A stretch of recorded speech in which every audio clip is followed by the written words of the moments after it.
हर के दारद खौफे हक दार दिल मदम जन्नतुल मअवा देहदूरा मकाम। টাকার লোভে মানুষ সত্যকে মিথ্যা বানায়, মিথ্যাকে সত্য বানায়। যৌবনের লোভে পড়ে মানুষ সঠিক রাস্তা থেকে পিছনে পড়ে যায়। আজ সারা দুনিয়ার মানুষ ডাক্তার জাকির নায়েকের জন্য কত মোহাব্বত করে ভালো জানে। এমন মানুষ নাই যে তাকে চিনে না, জানে না কত সম্মান। অথচ আমার দেশের ডাক্তার তাসলিমা নাসরিনের নাম কেউ শুনতে চায় না। ধ্বংস হওয়ার পেছনে কারণ যৌবনের লোভ। কিসের লোভ? এই যত মানুষ পৃথিবীতে উল্টা পাল্টা চলে এই তিন লোভের কারণে আসল পথ থেকে হারিয়ে যায়। হয়তো সম্পদের লোভে, না হয় ক্ষমতার লোভে, না হয় যৌবনের লোভে। সত্যটাকে মিথ্যা বানায়, মিথ্যাটাকে সত্য বানায়। ভাই ভাইকে মেরে ফেলে, এই ঘটনা আমার দেশে নেন। কিসের লোভ? টাকার লোভ, ক্ষমতার লোভ। স্ত্রী স্বামীকে হত্যা করে, মা বাপ সন্তানকে হত্যা করে, সন্তান মা বাবাকে হত্যা করে, বহু যুবক যুবতীকে হত্যা করে যৌবনের লোভে।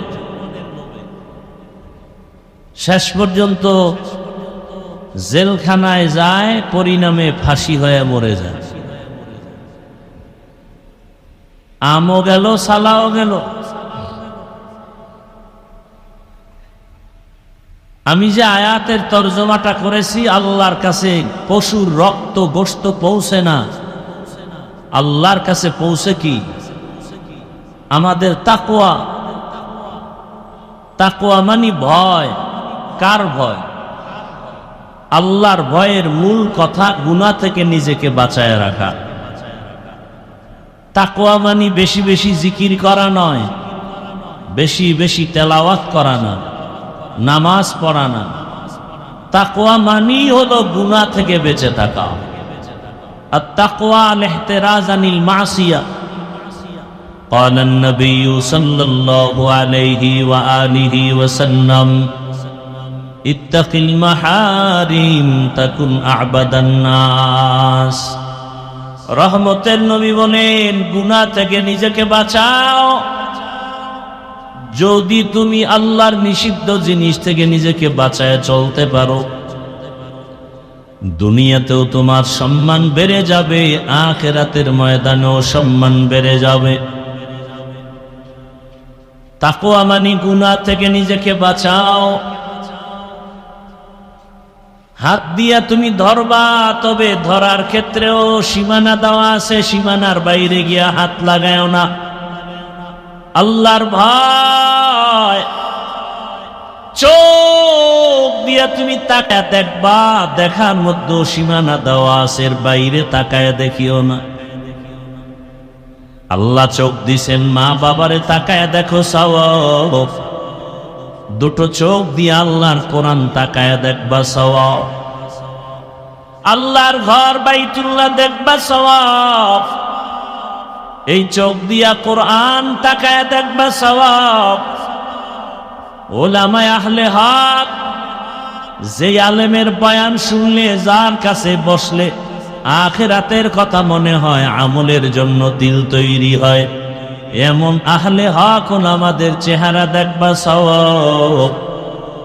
কিন্তু আজ তুমি চোখ দুইটা দিয়া মা বাবাকেও মায়ার নজরে দেখো না, বাইতুল্লাহ দেখো না, কোরআন দেখো না, আলেম দেখো না। তুমি যখনই সময় পাও মোবাইলে তাকায় তাকায় কবিরা গুনাহ করে কাটাও। আর তুমি বলো শান্তি আসে না কেন? আমার সন্তানের উপরে বিপদ কেন?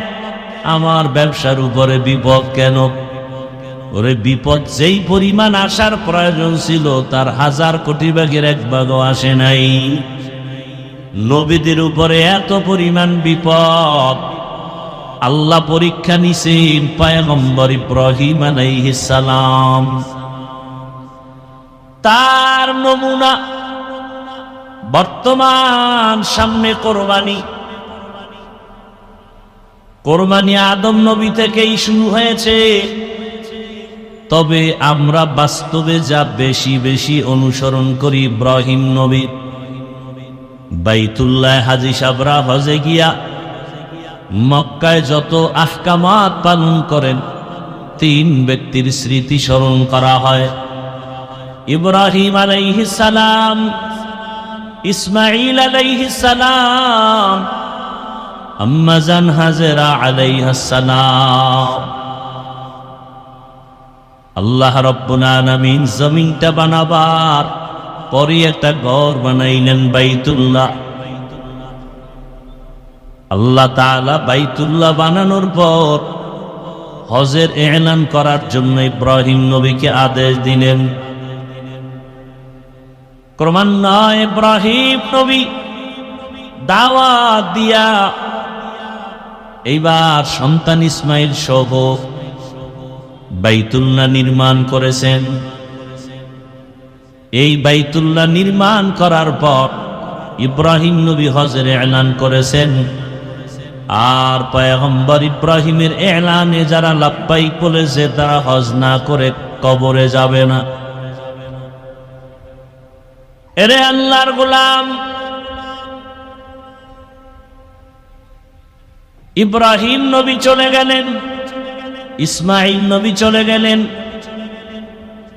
শেষ পর্যায়ে ঈসা নবীর আগমন। ঈসা নবী আল্লাহ তাআলা আকাশে উঠায় নিলেন। ঈসা নবী বিদায়ের পরে রহমতের নবীর মাঝখানে 500 বছর পর্যন্ত কোনো নবী নাই। মানুষগুলো আল্লাহর ইবাদত বাদ দিয়া সব মূর্তি পূজায় লিপ্ত হয়ে গেল। শুধু তাই না, বাইতুল্লাহর মধ্যে 360টা মূর্তি ঢুকায় দিল। মূর্তি পূজা শুরু হয়েছে আদম আলাইহিস সালাম জমিন থেকে বিদায় হওয়ার 600 বছর পরে। দুনিয়াতে এমন এক পর্যায় হলো, ইবলিসের ধোকায় পড়ে মানুষ মূর্তি পূজা শুরু করলো। জমিনে এমন একটা মানুষ ছিল না যে মূর্তি পূজা করে নাই। মূর্তির সামনে নিয়া খোদা খোদা বলে সম্মান করত আর কিছু চাইতো। 600 বছর মূর্তি পূজা চলতে থাকলো। আদম নবীর বিদায়ের 1200 বছর পরে আল্লাহ পাক নূহ আলাইহিস সালামকে পাঠাইয়া দাওয়াতের কাজ করেছেন। মানুষের দ্বারে পয়গম্বর নূহ 950 বছর দাওয়াত দিয়া মাত্র 40 জন মানুষকে মূর্তি পূজার থেকে ফিরায় দিলেন। এই মূর্তি পূজা শুরু হয়েছে আদম আলাইহিস সালামের ইন্তেকালের 600 বছর পর। ক্রমান্বয়ে কমে আবার বাড়ে। রহমতের নবী আসার আগে 500 বছরে জমিনে কোনো মুরব্বী নাই। মক্কা মানুষ বড় দামি, মুশরিক হলেও বেঈমানরাও মক্কাটারে সম্মানের নজরে দেখত। বাইতুল্লাহ এমন এক সম্মানের ঘর। মক্কার মানুষ ওই সময় এত খারাপ, ইতিহাসের মধ্যে লেখে মক্কার মতো খারাপ মানুষ দুনিয়ার কোথাও ছিল না। এত খারাপ, এরা নিজেরা নারী আর পুরুষ উলঙ্গ হয় বাইতুল্লাহ তাওয়াফ করে। কেন? বলে আমরা যে গুনাহ করি কাপড় চুপড় পরে, এই কাপড় নিয়ে বাইতুল্লাহ পবিত্র, ওখানে যাওয়া যায় না। এই জন্য কাপড় চুপড় খুলে নারী পুরুষ একসাথে বাইতুল্লাহ যায়, তাওয়াফ করে। নাপাক কাপড় নিয়ে যাবে না। এটা কেমন হইল? একজনে পাগড়ির ফজিলতের বয়ান শুইনা লঙ্গি খুলে পাগড়ি বাঁধল। এটা যেমন হয়, বাইতুল্লাহর মতো পবিত্র ঘরে নাপাক কাপড় নিয়ে যাওয়া যাবে না মনে করে সব খুলে উলঙ্গ হয়ে বাইতুল্লাহর পার্শ্বে যায়। কতটা নিকৃষ্টতম জাহেল এবং এরা পশু জবাই করে আর রক্তগুলো বাইতুল্লাহর দেওয়ালে মাখে, মনে করে এটাই আমাদের সফলতা। আল্লাহ আয়াত নাজিল করে দিলেন, এই মক্কার মানুষ এতটা খারাপ, বিবাহ শাদীর কোনো ভালাই নাই, পশু জবাই করে রক্ত মাখে দেওয়ালে, নারী পুরুষ উলঙ্গ তাওয়াফ করে, মূর্তির পূজা করে, ব্যাগে কোথাও গেলে ব্যাগের মধ্যে একটা মূর্তি নিয়ে যায়। এত ভালোবাসা। আল্লাহ তাআলা এই মানুষকে হেদায়েতের জন্য সর্বশেষ এবং শ্রেষ্ঠ রহমতের নবীকে জমিনে পাঠায় দিলেন। রহমতের নবী মক্কা নগরীতে আসলেন, পরিবর্তন শুরু হয়ে গেল।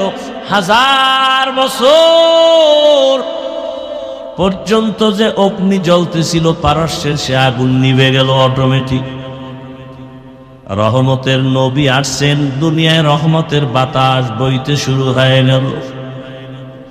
খবর শুনে আবু লাহাব তার দাসী, তার বাদীকে আজাদ করে দিল, মুক্ত করে দিল। রহমতের নবী আসছেন। আস্তে আস্তে নবী বড় হতে লাগলেন। 40 বছরের আগে নবী সবার সাথে বুক লাগায় কথা বলে হাসি মুখে, কিন্তু দাওয়াত দেয় না। দীর্ঘ 40 বছর পর্যন্ত রহমতের নবী কালেমার দাওয়াত দেন না, নামাজের দাওয়াত নাই, রোজার দাওয়াত নাই।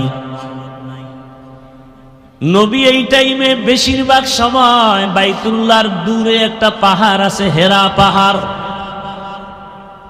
ওই পাহাড়ের গর্তে গিয়া নবী ধ্যান করতেন, ধ্যান আল্লাহর ভালোবাসা অর্জনের জন্য সাধনা করতেন। আমার কথাটা বুঝে থাকলে একটু জবাব দেন, বাইতুল্লাহর দাম বেশি নাকি হেরা পাহাড়ের দাম বেশি? বাইতুল্লাহর দাম। আল্লাহ কোরআনে বলেছেন, ইন্না আউওয়ালা বাইতিন উযিআ লিন-নাস লাল্লাযী বিবাক্কাতা মুবারাকাও ওয়া হুদা মুবারাকাও ওয়া হুদান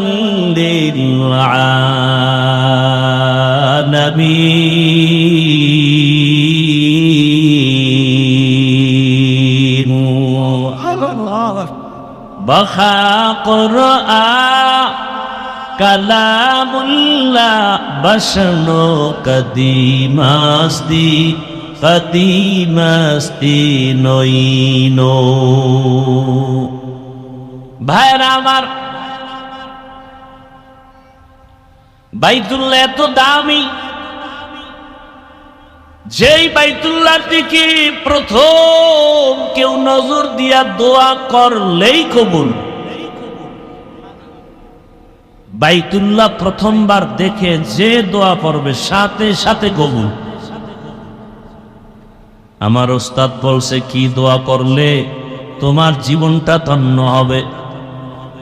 ও বাইতুল্লাহর মুসাফির, আল্লাহ যদি কোনোদিন বাইতুল্লাহ নেয়, সফর করে বাইতুল্লাহ গিয়া যখন বাইতুল্লাহ নজর পড়ে যাবে, প্রথমে দোয়া করবা, আয় আল্লাহ, আমি গুনাহগার, জীবনে যত ভালো ভালো দোয়া করছি কবুল করে নেও, সামনে যত দোয়া করব সব কবুল করে নাও। জামে দোয়া, পেছনে যত দোয়া করেছি ভালো, সামনে যত ভালো দোয়া করব তুমি বাইতুল্লাহর নজরের বরকতে কবুল করে নাও। আল্লাহর ওয়াদা, রাসূল বলেছেন, বাইতুল্লাহ দেখে প্রথম দোয়া করলেই কবুল, প্রথম নজরে। শুধু কি তাই? একজনে বাইতুল্লাহ তাওয়াফ করে, আর একজনে নামাজ পড়ে, আর একজনে শুধু তাকায় তাকায় দেখে। নবীজি বলেন যে শুধু তাকায় তাকায় বাইতুল্লাহ দেখে, অনবরত তার উপরে রহমত নাজিল হইতেছে। ভাইরা আমার, এমন একটা দামি ঘর জমিনে আর কোথাও নাই। ওই বাইতুল্লাহর এরিয়ায় কেউ যদি ঢুকে একবার বলেন আল্লাহ, 1,00,000 বার আল্লাহ বলার সওয়াব পেয়ে যাবে। ওই বাইতুল্লাহর সীমানায় গিয়া যদি কেউ একটা সিজদা দেয়, 1,00,000 সিজদার সওয়াব পেয়ে যাবে। ওই বাইতুল্লাহর সীমানায় যদি একবার সুবহানাল্লাহ বলে, 1,00,000 বার সুবহানাল্লাহ বলার সওয়াব হবে। কেমন মায়া ওখানে লাগায় রাখছেন আমার আল্লাহ। রহমতের নবী বাইতুল্লাহ ছেড়ে যখন রাতের আধারে দুশ্মন বাধ্য করছে আর থাকতে দিবে না, আমার আল্লাহ বলে নবী আপনি হিজরত করে মদিনায় যান। নবী যখন ঘর থেকে বের হইয়া বাইতুল্লাহর সামনে গিয়া দাঁড়াইলে, বাইতুল্লাহর ডাক দিয়া কয়, রে বাইতুল্লাহ, তোরে ছেড়ে যেতে মনে চায় না। মনে চায় না কারণ আমার জন্মভূমি।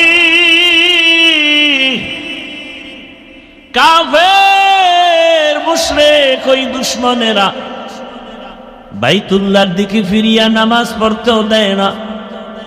আমারে বাইতুল মাকদিসের দিকে ফিরিয়া নামাজ পড়তে বাধ্য করে। ওই দুশমনেরা এমন বাধ্য করেছে যে আজ আমার বাইতুল্লাহ ছেড়ে যেতে হয়, কিন্তু মনে চায় না আমি বাইতুল্লাহ ছেড়ে চলে যাই।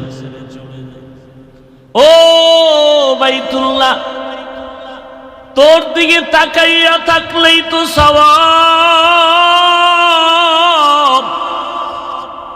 তোর পাশে সিজদা দিলে 1,00,000 সিজদার সওয়াব। মনে চায় না তোর পাথর হজরে আসওয়াদে চুমা দিলে গুনাহ টেনে নেয়। তোর পাশে জমজমের পানি, দুনিয়ার সব বিজ্ঞানীর একমত জমজমের পানির মতো দামি পানি নেই। এমন পানি, দুনিয়ার পানি পান করলে পিপাসা নিবারণ হয়, ক্ষুধা নিবারণ হয় না। জমজমের পানি এত দামি বরকতের পানি, যেই পানি পান করলে শুধু পিপাসা নিবারণ হয় না, ক্ষুধাও নিবারণ হয়ে যায়। শুধু ক্ষুধা নিবারণ হয় না, জমজমের পানি পান করো ইয়াকিনের সাথে, তোমার খানা দানা খেতে হবে না। রহমতের নবী একটা খেজুর, একটু জমজমের পানি পান করে রোজা রাখছেন। জমজমের পানি বরকতি পানি। হাজার হাজার হাজার বছর ওই কূপের থেকে crore crore million trillion billion পানি, হাজি লিটার পানি হাজিরা নিয়ে যায়, কমেও না বাড়েও না। কি মদিনাবাসী, আল্লাহর কুদরত কি! মদিনায় পাইপ দিয়া পানি নেবে, পাইপ কি পানি, কিন্তু পানি যায় না। এখন গাড়ি দিয়ে নেয়, ড্রাম ভর্তি করে নেয়। কেমন আল্লাহর কুদরত! সাহাবায়ে কেরাম জিজ্ঞাসা করলেন, ইয়া রাসূলুল্লাহ, জমজম কূপের নিচের সম্পর্ক কোথায়? মাটির সাথে? নবী বলেন হাউজে কাউসারের সাথে। হাউজে কাউসারের সাথে জমজমের সম্পর্ক।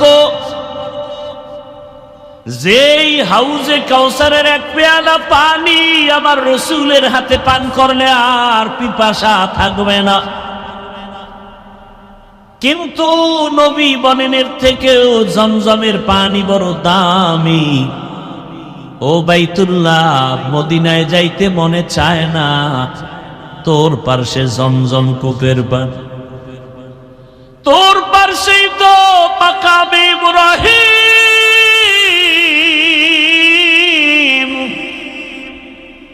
যেই পাথরে আজ ইব্রাহিম নবীজির পায়ের ছাপ লাগানো আছে। সুবহানাল্লাহ, না বেশি করে মিনি টানো তো ঘুমের ভিতরে মক্কা দেখবা। সুবহানাল্লাহ বলার মতো মন নাই, ও মুখের মধ্যে সারাদিন বিড়ি, গালি, গীবত, সেটায়া।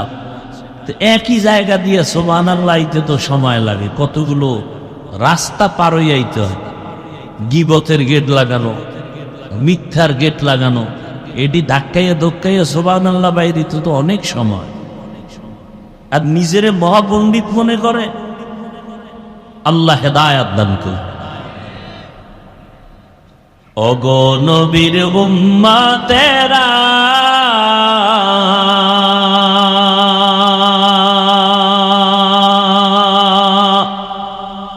হয়ে আজি দিশাহারা,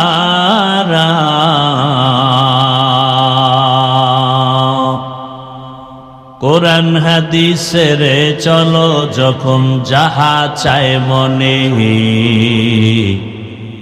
নবী বিনে কে তরবে পুলসিরত মিজানে, নবী বিনে কে তরবে পুলসিরত মিজানে, উম্মতের কান্ডারি নবী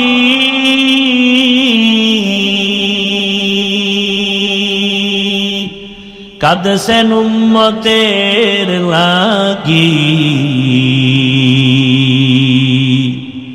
এখনো কাঁদেন নবীজি শুয়ে মদিনার পানে, নবী বিনে কে তরবে পুলসিরত মিজানে, নবী বিনে কে তরবে পুলসিরত মিজানে। নবী আমার জীবন ভরে